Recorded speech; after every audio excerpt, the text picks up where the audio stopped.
গভীর রাতে রেজার ঘরের এক কোণে আবছা আলোয় টাকা গোনার শব্দ, খসখস। ১,০০০ টাকার নোটগুলো স্তূপ হয়ে জমছে তার সামনে, কিন্তু তার চোখে কোনো আনন্দ নেই, শুধু এক চাপা ভয় আর গভীর এক অস্থিরতা। দরজার আড়াল থেকে স্ত্রী রাবেয়ার দীর্ঘশ্বাসটা তার কানে ভেসে আসতেই রেজা দ্রুত হাতে টাকাগুলো ড্রয়ারে ঢুকিয়ে দিল। সে জানে এই টাকা তার পরিবারের মুখে হাসি ফোটাচ্ছে না, বরং এক অদৃশ্য প্রাচীর গড়ে তুলছে তাদের মাঝে। প্রতিটি নতুন নোটে যেন জমাট বাঁধছে এক নতুন কষ্ট। রেজা একসময় ছিল আত্মবিশ্বাসী, পরিশ্রমী এক যুবক। বাবা, মায়ের একমাত্র ছেলে, পরিবারের সব স্বপ্ন তার কাঁধে। ছোটবেলা থেকেই সে দেখেছে তার বাবা কিভাবে সামান্য হালাল আয়ও অসামান্য বরকত খুঁজে পেতেন।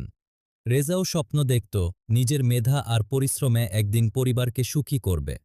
কিন্তু নিয়তির ফেরে সে জড়িয়ে পড়ল এমন এক চক্রে যেখান থেকে বের হওয়ার পথ তার জানা ছিল না। ব্যবসা শুরুর প্রথম দিকে লোকসানের পর হতাশায় ডুবেছিল রেজা। তখনই এক বন্ধুর মাধ্যমে সে পা রাখে হারামের পথে। সুদভিত্তিক অর্থলগ্নি আর কিছু অসৎ কাজ তাকে দ্রুতই মোটা অঙ্কের টাকার মুখ দেখায়।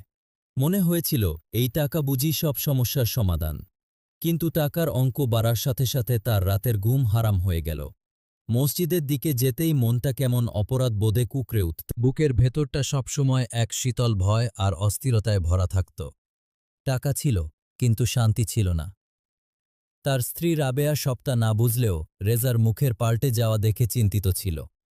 তাদের ছেলেমেয়েদের মুখে হাসি ছিল, কিন্তু সেই হাসির পেছনে রেজার নিজের কোনো সুখ ছিল না। বাবা মা, যারা সবসময় হালাল রিজিকের জন্য দোয়া করতেন, তারা ছেলের এমন পরিবর্তন দেখে চুপ হয়ে গিয়েছিলেন। তাদের নীরব চাহনি রেজার বুকের ভেতর সূচের মতো বিত্ত। নিজের চোখে সে তাকাত না। একদিন বিকেলে রেজা ঘরে ফিরেই দেখল তার ছোট্ট মেয়েটি বাবার পুরনো ছেঁড়া পাঞ্জাবিটা গায়ে জড়িয়ে খেলার ছলে নামাজ পড়ছে। মেয়েটি যখন নিষ্পাপ মুখে সেজদায় গেল, রেজার মনে হল তার নিজের ভেতরের সব পাপ যেন এই ছোট্ট সেজদার কাছে তুচ্ছ হয়ে গেল। সেদিন রাতে বাবা মায়ের ধরে মৃদু কোরআন তেলাওয়াতের শব্দ আসছিল। দরজার ফাঁক দিয়ে রেজা দেখল তার বাবা আল্লাহর কাছে হাত তুলে কাঁদছেন। আল্লাহ, আমার ছেলের হেদায়েত দাও, ওকে হালাল পথে ফিরিয়ে আনো, হে আল্লাহ। বাবার কান্নার শব্দে রেজার বুকটা যেন ফেটে যাচ্ছিল। সে রাতে রেজা ঘুমাতে পারল না। পাপের পাহাড় যেন তার বুকের ওপর চেপে বসেছে।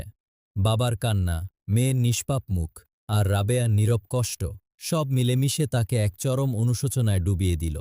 সে জায়নামাজে বসে অঝরে কাঁদল, আল্লাহর কাছে ক্ষমা চাইল। তার হৃদয়ের গভীর থেকে বেরিয়ে এলো এক আকুতি, হে আল্লাহ, আমাকে মাফ করে দাও। আমি আর হারামের পথে পা বাড়াব না। তুমি আমাকে হালাল আয়ের পথ দেখাও, আমি তোমার উপর ভরসা করলাম। সেদিনই সে সিদ্ধান্ত নিল হারামের পথ থেকে সে সম্পূর্ণভাবে ফিরে আসবে। হারাম অর্থ বর্জন করা ছিল এক কঠিন পরীক্ষা। সে সব অবৈধ চুক্তি বাতিল করল, কিছু টাকা ফিরিয়ে দিল, কিছু বিলিয়ে দিল নিঃস্বদের মাঝে। আবার নতুন করে শুরু করল পরিশ্রম। শুরুর দিকে আর্থিক কষ্ট ছিল। রাবেয়া পাশে থেকে শক্তি জুগিয়েছে, আল্লাহ আছেন, ইনশাআল্লাহ সব ঠিক হয়ে যাবে। রেজার বাবা মাও জেনে স্বস্তি পেলেন। তাদের চোখে ফুটে উঠল সত্যিকারের আনন্দ। রেজার দোকানে ক্রেতা আবার বাড়তে শুরু করল। এবার প্রতিটি পয়সা ছিল হালাল, পবিত্র। তার মনে কোনো ভয় ছিল না, কোনো অস্থিরতা ছিল না। আল্লাহর রহমত কতটা প্রশস্ত! শুধু হালাল পথে ফিরে আসার নিয়তে আল্লাহ তাকে নতুন করে পথ দেখালেন। এই জীবন তাকে শিখিয়েছিল সাময়িক আরাম আর মিথ্যা সমৃদ্ধি কোনো শান্তি দিতে পারে না। প্রকৃত শান্তি তো থাকে আল্লাহর উপর ভরসায় আর হালাল রিজিকের বরকতে। আল্লাহ তার বান্দাদের দিকেই ফিরে আসার অপেক্ষায় থাকেন। তওবা হল সেই দরজা যার মাধ্যমে বান্দা আল্লাহর দিকে ফিরতে পারে। রেজা এখন তার পরিবারের সাথে অনেক সুখে আছে। তার দোকানে এখন আগের চেয়েও বেশি বরকত।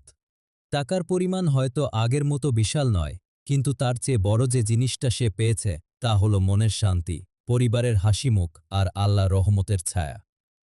সে উপলব্ধি করেছে দুনিয়ার শ্রেষ্ঠ প্রাপ্তি হল আল্লাহকে ভয় করে তার উপর পরিপূর্ণ ভরসা রাখা। আপনার জীবনেও কি এমন কোনো অধ্যায় আছে যেখানে আপনি হয়তো ভুল পথে পা বাড়িয়েছিলেন? আল্লাহর কাছে ক্ষমা চেয়ে তার উপর ভরসা করে আপনিও ফিরে আসতে পারেন আলোর পথে। প্রতিটি মানুষের গল্পই হতে পারে এক অনুপ্রেরণা। আলোর গল্প চ্যানেলে আমরা এমন হৃদয় ছুঁয়ে যাওয়া ইসলামিক গল্প নিয়ে আসি যা আপনার মনকে আল্লাহর দিকে ফিরিয়ে আনতে সাহায্য করবে। এমন আরও হৃদয়স্পর্শী ইসলামিক গল্প শুনতে চাইলে আমাদের চ্যানেলটি সাবস্ক্রাইব করে রাখুন এবং আপনার অনুভূতি কমেন্টে জানান। আপনার একটি মন্তব্য হয়তো অন্য কারো হৃদয়ে পরিবর্তন আনতে সাহায্য করবে।